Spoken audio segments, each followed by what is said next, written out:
Ya, film Petaka Gunung Gede menambah deretan film horor bertema pendakian yang belakangan semakin populer di Indonesia. Film ini mengangkat kisah urban legend dari Gunung Gede, yang konon berasal dari kisah nyata dan sempat viral di media sosial. Masih bertahan di layar lebar meski telah memasuki minggu ketiganya. Dengan lebih dari 2 juta penonton, film ini jelas berhasil mencuri perhatian publik.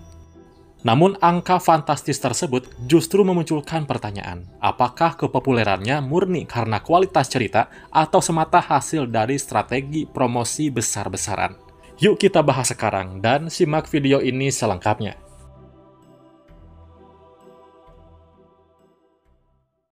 Saya Maya Aska, apa yang saya ceritakan belum selesai.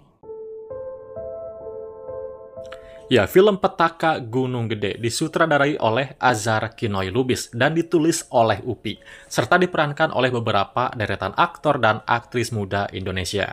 Film ini berhasil membangun suasana mencekam, meski pada akhirnya meninggalkan kesan yang kurang memuaskan bagi sebagian penonton.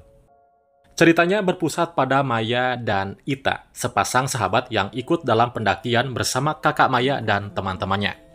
Ya, sejak awal, film ini sudah menampilkan berbagai tanda bahaya yang sering disebut dalam mitos pendakian, seperti larangan tidak boleh sompral, bercanda berlebihan, dan jumlah rombongan yang seolah berubah.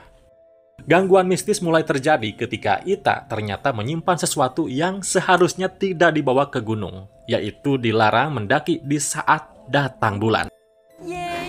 Ke gunung, ke gunung, ke gunung. Ada apa sih, Mai?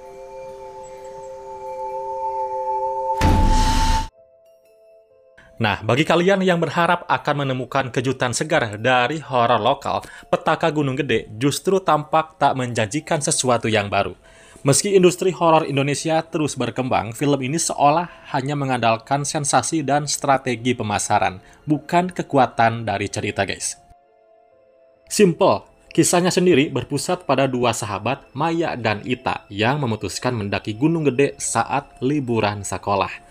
Konflik muncul ketika diketahui bahwa salah satu dari mereka melanggar pantangan di gunung tersebut, sehingga para roh di sana jadi marah. Sebenarnya konsep menarik, namun sayangnya gagal dieksekusi dengan baik. Ya, salah satu hal yang paling disorot adalah ketidakjelasan inti cerita. Film ini disebut tak memiliki pesan moral kuat atau nilai tambah dari kisah nyata yang diadaptasinya. Aku lihat sosok hitam, terus matanya juga merah. Kelemahan utama film ini terletak pada eksekusi cerita, khususnya di bagian akhir. Alur yang sejak awal cukup solid, tiba-tiba terasa dipaksakan dengan tambahan subplot yang kurang mendukung cerita utama. Bahkan setelah pendakian berakhir, film mencoba mengembangkan konflik lain yang justru membuat beberapa karakter bertindak tidak masuk akal. Jadi unsur horor yang awalnya dibangun dengan ketegangan bertahap justru kehilangan momentum di akhir film.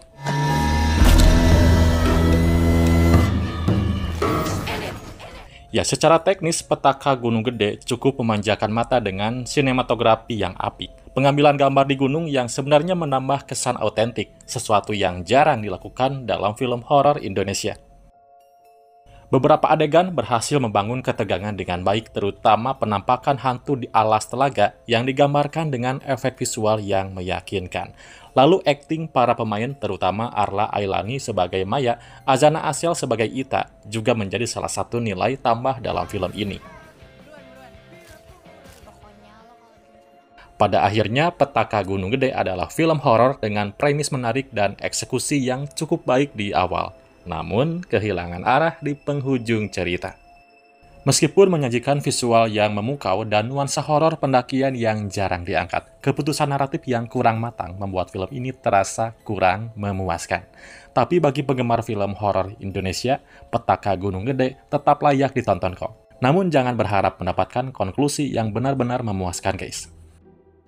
Masih tayang di bioskop, selalu ramai penonton. Kalau kalian belum nonton, bisa disaksikan sekarang juga. Boleh tuh, jadi list tontonan di libur awal puasa, guys.